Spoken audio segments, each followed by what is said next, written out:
bienvenido a la casa de Dios. Y quisiera que el que está a su lado le estreche la mano. Hay hermanos que me reclaman y me dicen, no nos dio la bienvenida y nosotros veníamos por primera vez.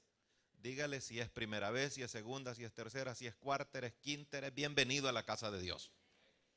Bienvenido a la casa de Dios. Muchas personas, ¿verdad?, hemos adoptado como una ley en el aspecto religioso que si viene alguien de afuera, que le pongan de pie, que le den un aplauso y que bienvenido y que queremos que se quede con nosotros.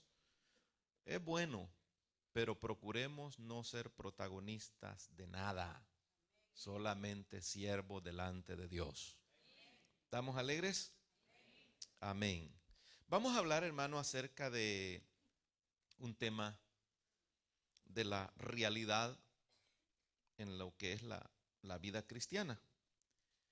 Y hemos puesto como título una guerra difícil de ganar. Una guerra difícil de ganar. Usted podrá decir otra cosa, no se me adelante. Espere que ya vamos a decir lo demás. Vamos a orar primero. Decirle, Señor, gracias por esta linda mañana. Gracias, Señor, por la fortaleza espiritual y física que nos has dado. Oramos una vez más ante ti, Padre, en el nombre de Cristo Jesús, nuestro Señor y nuestro Salvador, dando honra, dando gloria, dando agradecimiento, Señor, por esta oportunidad, tanto a mí, Señor, para poder estar delante de ti, delante de este pueblo, como cada uno de ellos, Señor, que tú has permitido, Señor, estar en este santuario. Oramos ante ti, Padre, para que tu gracia y tu misericordia una vez más sea palpable en cada uno de nosotros y que podamos, Señor, ser edificados con la verdad de tu palabra. Bendice, Señor, nuestras vidas, bendice nuestras almas, bendice nuestros corazones con el poder de tu palabra, con el poder de tu amor y de tu misericordia. En Cristo Jesús te lo pedimos. Amén. Vamos a Efesios capítulo 6.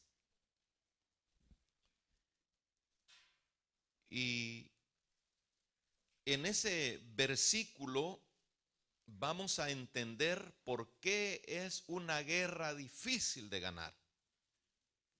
Efesios 6, ahí hay un versículo para que veamos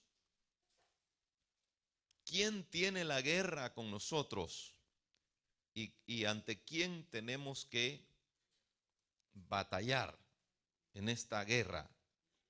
En el versículo 12, dice la porción, porque no tenemos lucha contra sangre y carne, no es contra un ser humano ni contra un animal, sino contra principados, contra potestades, contra los gobernadores de las tinieblas de este siglo, contra huestes espirituales de maldad en las regiones celestes. Hasta ahí dejamos la porción. Según la palabra de Dios, el hombre creado por Dios a imagen y semejanza, definido el sexo femenino y el masculino, varón y hembra los creó, dice la Biblia. Y los creó, los matrimonió, los instaló en el huerto del Edén y les puso todo ahí. Y a él lo constituyó como administrador, como gobernador, como guardador de todo lo que es de Dios. Aquí vas a estar, le dijo Dios, con tu mujer. Y no había límites en la edad. Ahí estaba la eternidad, sin enfermedades, sin hambres, sin escasez de nada. Todo era de él. Y al ver, hermano, el enemigo, al ver, digamos, el diablo, la felicidad del hombre, la tranquilidad, la paz, la abundancia que él tenía, empezó el diablo a trabajar en su plan para ver cómo podía, ¿verdad?, estorbar al hombre. Y usted conoce la historia y usa medias verdades y mentiras completas. Cuando le digo medias verdades es porque usando a la serpiente, el diablo le dice a la mujer: ¿sabe Dios que el día que comas de lo que Él te ha dicho que no comas, serán como Dios? Oiga bien, serán como Dios.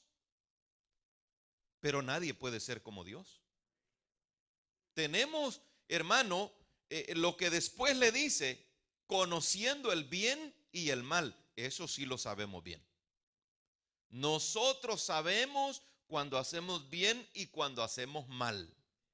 No vamos a andar ahí que yo no sabía. No, no, no, no. Entonces, ahí, hermano, entró el pecado, entró la debilidad, entró la enfermedad, entraron los límites de la vida en esta tierra. Pero fíjese que todavía Dios permitió que el hombre cumpliera 100, 200, 300, 400, 500, 600, 700, 800. Bueno, a Matusalén le hicieron falta 19 años para cumplir los 1000 años. Mire qué bueno es Dios. Porque desde el momento que falló Adán, era suficiente para que el hombre fuera exterminado. Y después, con el tiempo, Dios pudo haber creado otro Adán. Pero sabe que dice que cuando los vio desnudos, les hizo trajes, les hizo vestido de pieles, dice la Biblia. Y ahí es donde empieza el calvario, como decimos nosotros, ¿verdad? El sufrimiento. Pero Dios no cruza de brazos y va a decir, bueno, hay que vean cómo hacen, cómo comen, cómo viven y cómo se matan. De todas maneras se van a morir. No. Dios, a la luz de la palabra, ha ido, hermano, mostrando su amor, mostrando su misericordia y haciendo planes para que el hombre tenga oportunidad. Dice la palabra que un plan de Dios fue en el tiempo de Noé. Y había, hermano, desarrollado el hombre habilidades humanas. Pero dice la palabra que a través de Noé, Dios quiso que la simiente, la familia fuese guardada. Y así es como Noé halló gracia delante de Dios y le ordenó que hiciera un arca. Pero antes de que viniera el diluvio, había dicho Dios: voy a quitarle años de vida al hombre.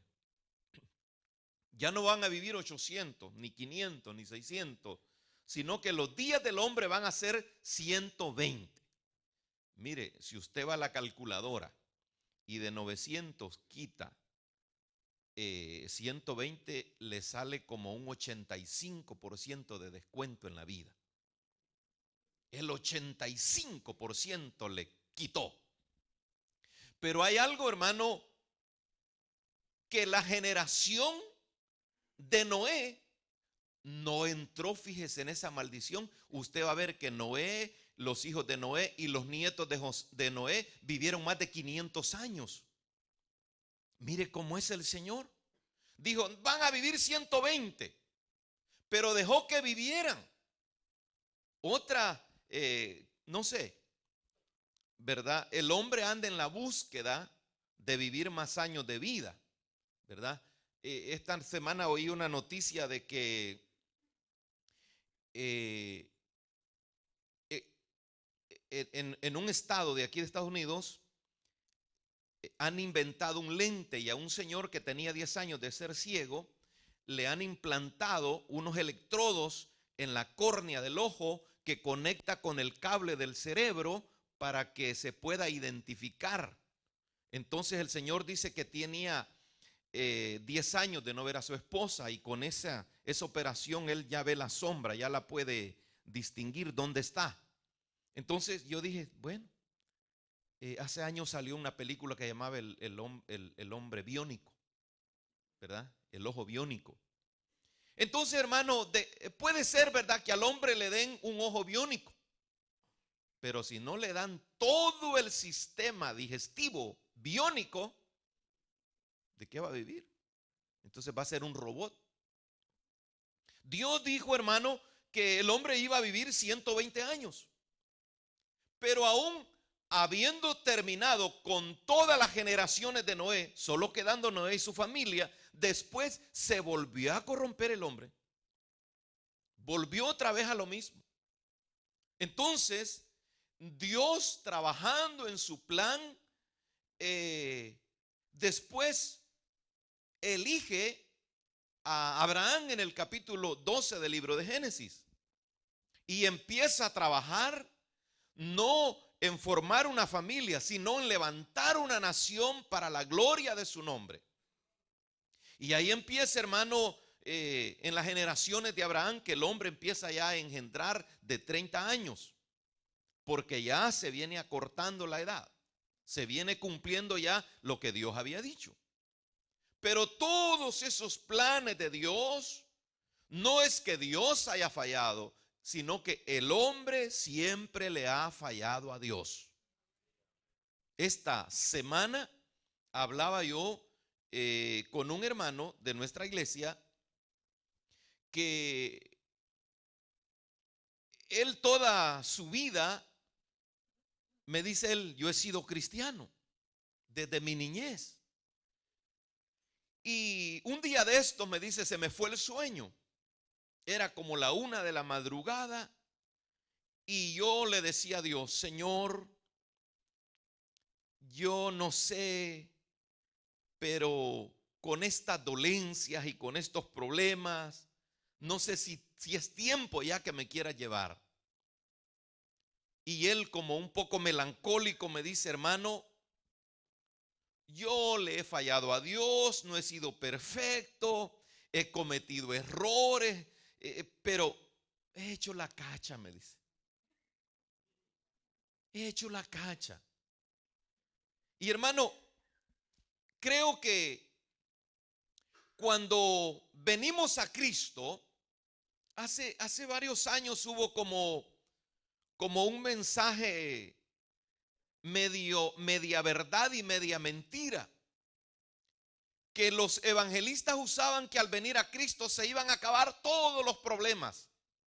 Y de eso se aprovechó una religión que nació en Brasil. Pare de sufrir. Esa es mentira del diablo. Durante estemos en esta vida, siempre vamos a sufrir.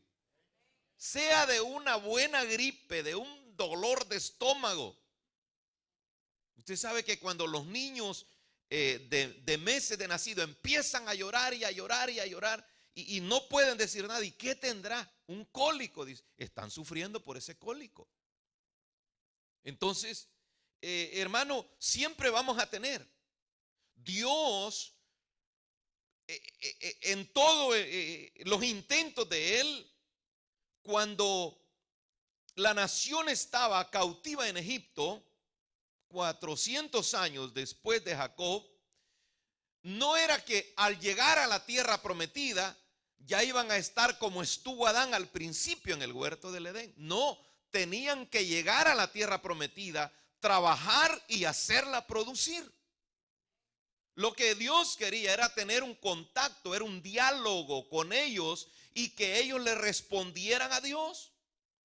Pero el enemigo, hermano, estaba ahí metiendo idolatría, metiendo desobediencia, inyectando inconformidad, de toda clase de males. Y por eso, hermano, los atacaban en el desierto, plagas, de toda clase de problemas ellos tenían. Y Dios tenía profetas, tenía sacerdotes, hermano, tenía un equipo de personas para que ayudaran al pueblo, pero el pueblo no entendía. Llegaron al tiempo de los reyes. El primer rey fue un fracaso para él mismo, para su familia, para el pueblo. Fracasó todo y Dios levantó otro rey llamado David. Y David, que dice que era conforme al corazón de Dios, pero también tenía sus problemas personales, sus problemas familiares, sus problemas políticos, sus problemas religiosos. Siempre estaban los problemas. Entonces, por eso le digo, amado hermano, que es una guerra difícil de ganar, porque no es una guerra, digamos, contra una familia, contra una persona, sino que es, como dice, contra principados, contra potestades, contra gobernadores de las tinieblas de este siglo, contra huestes espirituales de maldad. O sea, no son huestes de organismos humanitarios que van a querer ayudar, que van a levantar un fondo, que van a poder favorecer a una comunidad. No, contra huestes de maldad, que no nos quieren para vernos simplemente destruidos, sino para que nuestra alma, hermano, se destruya completamente y vayamos a parar al infierno. Entonces, ahí estaba el hombre en el huerto del Edén completamente tranquilo, y apareció el enemigo y ha seguido trabajando en todas las edades. A veces el joven cree que cuando esté viejo ya no va a tener problemas, pero siempre van a haber problemas. Siempre. A veces el pobre cree que obteniendo el dinero que quiere ya no van a haber problemas. Y si es vanidoso, ¿verdad? Siempre van a estar los problemas. Entonces, mire, cuando vemos en la palabra de Dios todos los planes que Dios ha tratado de llevar a cabo, no es que Dios, como le dije al principio, haya fracasado, sino que la misma humanidad que fue marcada por el pecado, eso se heredó en la carne. Y por eso el apóstol Pablo, que mire, Pablo como un gran siervo de Dios, como un instrumento de Dios, tratando de explicar lo que es la ley y la gracia, y dándose cuenta bien de lo que es el ser humano en sí. Dice el apóstol Pablo en el capítulo 7 a los Romanos. Quisiera que leamos ahí en el capítulo 7, en la epístola a los Romanos. Este es un tema bien amplio de explicar y de varios sermones, pero vamos a tratar de dar la idea. Dice Pablo en el versículo 14 de Romanos 7, porque sabemos que la ley es espiritual, o sea, la ley es buena. Pues dice, mas yo soy carnal, y dice, vendido al pecado, porque lo que hago no lo entiendo, pues no hago lo que quiero, sino lo que aborrezco, eso hago. Cuando llegamos a tener conciencia de lo que es la verdad bíblica, lo que nos conviene, nadie, hermano, va a querer fracasar en nada. Si usted llega a tener su bienestar, en lo económico, jamás va a querer volver a estar en circunstancias terribles. Y lo mismo es en el aspecto espiritual. Nadie quiere ser burlado, nadie quiere ser despreciado, nadie quiere ser mal visto, sino que en el aspecto espiritual siempre queremos lo mejor. Dice amén la iglesia. Luego dice el versículo 15, porque lo que hago no lo entiendo, dice, pues no hago lo que quiero, sino lo que aborrezco, eso hago. Entonces, es una lucha, es una contienda que debemos de tener de manera diaria. Por eso el Señor dijo que nosotros teníamos que tomar nuestra cruz cada día y seguirlo. Porque es cada día, como a veces cantamos un canto que dice, ayer ya pasó, te necesito hoy. A veces queremos almacenar, ¿verdad? Orar ahora y ya no orar mañana porque oramos ayer. Ayunar un día a la semana porque hay que comer. Entonces no podemos almacenar nada porque no sabemos cuán fuerte va a ser la tentación o la debilidad que nos va a venir en el momento que nosotros menos esperamos. Dice el versículo 19 siempre de Romanos 7, porque no hago el bien que quiero, sino el mal que no quiero, eso hago. Y si hago lo que no quiero, ya no lo hago yo, sino el pecado que mora en mí. Así que, queriendo yo hacer el bien, oiga bien lo que dice en el versículo 21, hallo esta ley, que el mal está en mí. Siempre vamos a ser vulnerables, siempre vamos a ser rodeados de debilidad, siempre vamos a tener atracción por el pecado en diferentes maneras. Entonces, hermano, es una batalla constante, es un trabajo difícil en nosotros mismos, más cuando yo digo difícil, no estoy hablando de que es imposible. No es imposible, porque aquel hermano en quien nosotros hemos creído, porque Pablo en el versículo 25 dice de ese capítulo, gracias doy a Dios por Jesucristo nuestro Señor. Ahí empieza la diferencia. Ahí es donde marca, hermano, un punto y aparte.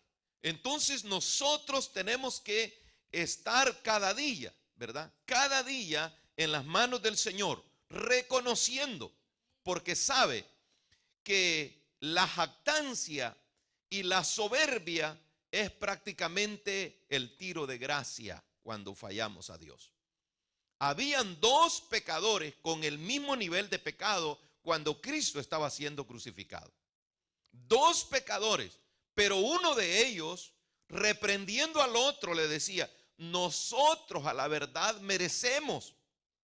Pero él le dijo, nada malo ha hecho. El otro, oiga bien, el otro estaba ahí, pero no dio la gloria a Dios, no clamó por el perdón, no se dio cuenta cuán terrible era su condición, sino que se perdió. Entonces, hermano, si nosotros fallamos, si nos equivocamos, si cometemos el error, por favor, siempre humillémonos delante de Dios y dele la gloria a Dios ahora. Demos la gloria a Dios siempre, porque cuando fallamos y reconocemos, ahí es donde está el perdón. Señor, qué bárbaro soy, qué ingrato, qué desagradecido, qué imprudente, qué loco, qué malcriado, qué insensato.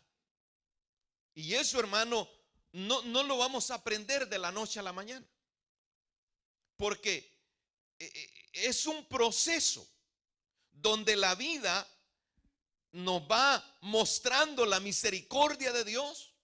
Como le dije, desde el momento que Adán le falló a Dios, era suficiente. Según la ley, como le dijeron a Cristo, los religiosos, que Moisés nos enseñó que cuando hubiese este pecado, fulano tenía que morir apedreado. Cristo no les dijo que Moisés no les había enseñado eso, porque era cierto. Pero hay algo, hermano, que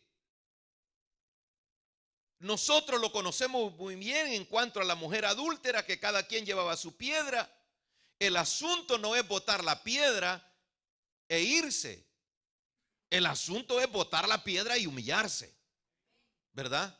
Porque cuando él le pregunta a la mujer, ¿dónde están? Se habían ido.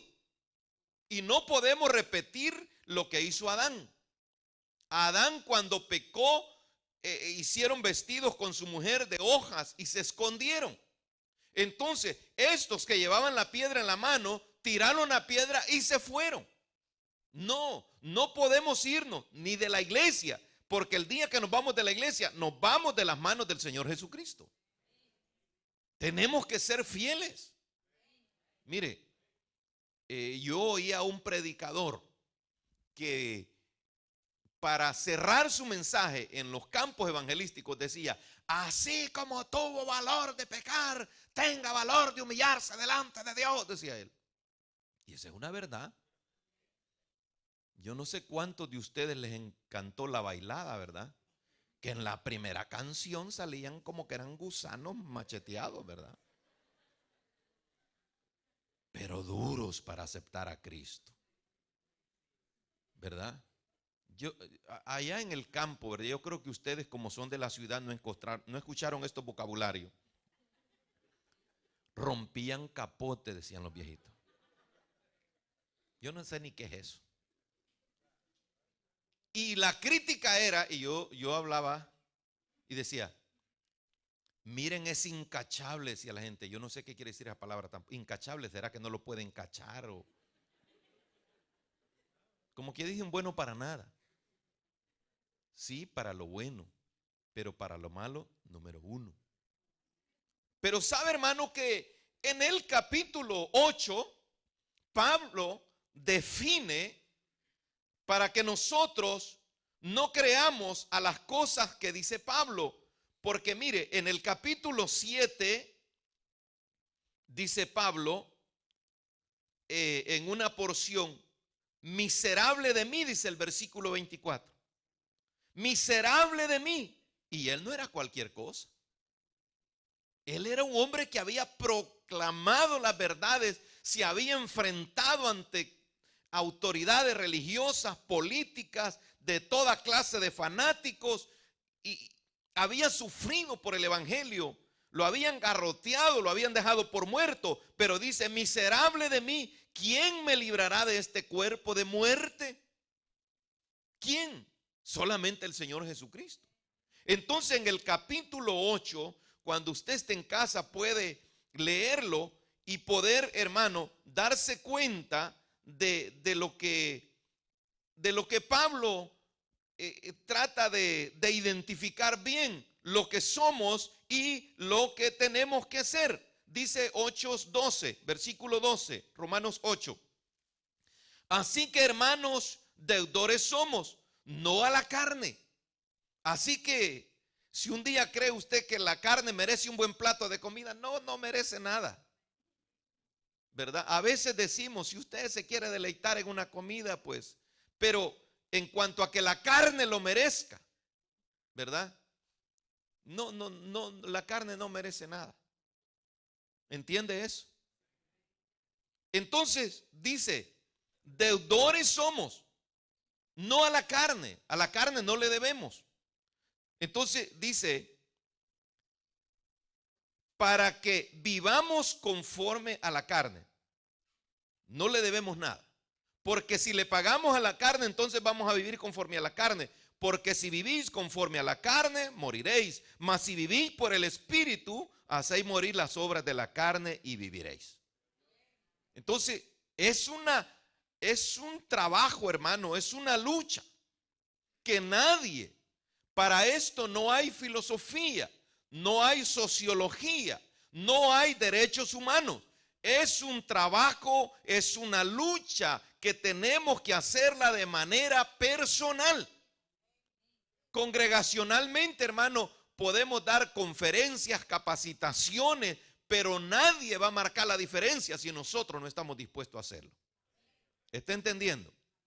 Por eso es que hoy, hermanos, se ven cosas en las iglesias, ¿verdad? Que tienen grupos de danza, que tienen mujeres con pandero, que hacen diferentes actividades para que el culto esté alegre. Y sabe que durante no esté el fundamento de la palabra, pues no vamos a adelantar.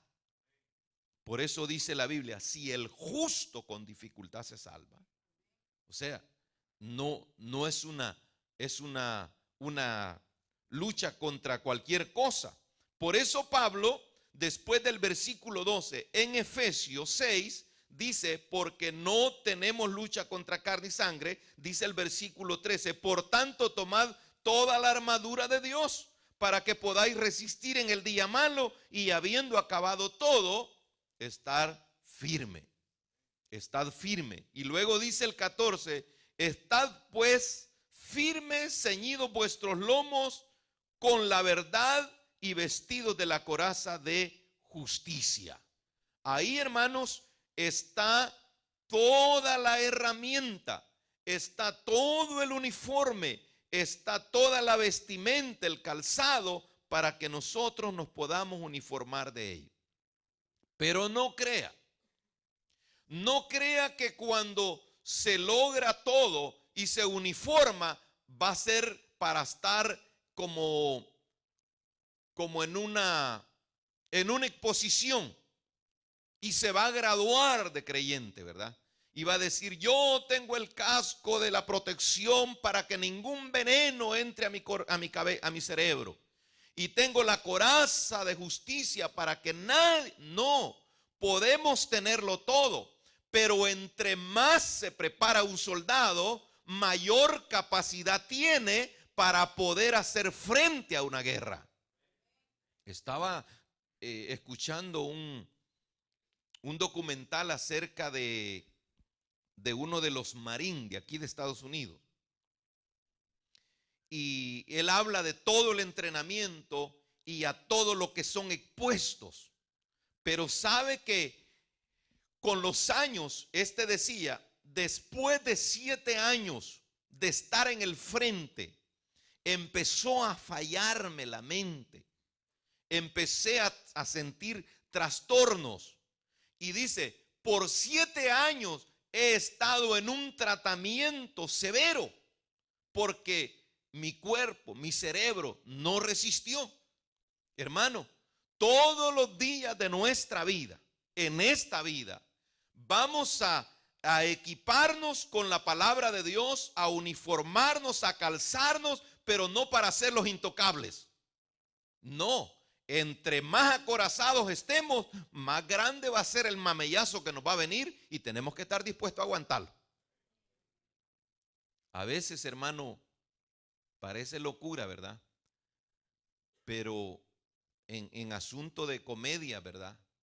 El entrenador empieza a preparar a su boxeador y le están dando y tiene la cara hinchada y le dice, ¿verdad que estás bien? ¿Aguantas el otro round? Sí, démosle.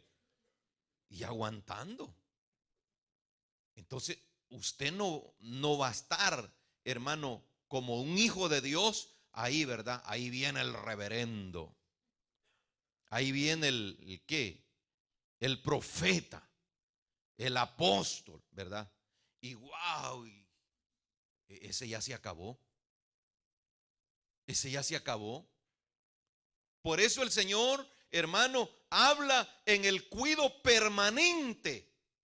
Y ese cuidado permanente, hermano, debe de estar la humildad, la paciencia, proclamando cada día la gracia de Dios.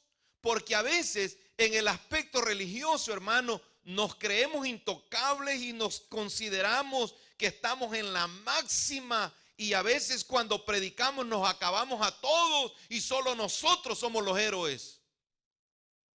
Y si usted fuera curioso, la mayoría de los que se consideran héroes vuelven al piso. Qué bueno es que algunos se levantan, pero hay otros que no. Entonces, hermano, Dios en su gracia y en su misericordia, a la luz de la palabra, con cada carta del apóstol Pablo, del apóstol Pedro, de Santiago, las cartas de Juan, nos animan, nos motivan, hermano, nos dan las maneras de cómo salir de la circunstancia y cómo hacerle frente para que podamos, hermano, estar firmes. Estar firmes. Y siempre que venga, hermano, la tentación, acuérdese que aunque estemos rodeados de debilidad, Dios está dispuesto a escuchar la petición, el clamor de aquel que necesita. El pecado es como la enfermedad, que podemos acostarnos bien, pero amanecer debilitados por alguna enfermedad. Y lo mismo es, por eso cada día, hermano, nosotros como creyentes en Cristo Jesús tenemos que sobreponernos a la adversidad y sobreponernos a todo aquello, porque en el evangelio no tiene que existir el retroceso. Usted no puede decir yo renuncio a esto, sobre todo si le está sirviendo al Señor, hermano. Hay que sobreponernos, porque la Biblia nos prohíbe retroceder. Nosotros, dice, no somos de los que retroceden, sino de los que tienen fe para perseverancia y poder, hermano, entrar al cielo. Si hay anemia espiritual, recuperémonos, busquemos del Señor. Si hay debilidad, digámosle: Señor, dame fuerza. Yo no quiero estar en esto, yo no puedo estar en esto, como lo que Pablo dice. Yo no quiero hacer eso. Entonces, hermano, hoy tenemos Santa Cena. En este tiempo hasta los católicos se avispan. El miércoles pasado se hicieron la cruz de ceniza para que dicen, esto significa que estamos muertos, dice, al pecado, y de aquí para allá borrón y cuenta. Hermano, la palabra es más que ceniza. La palabra es poder de Dios. Y en la palabra encontramos cómo estar a cuentas con Dios. Hoy tenemos Santa Cena y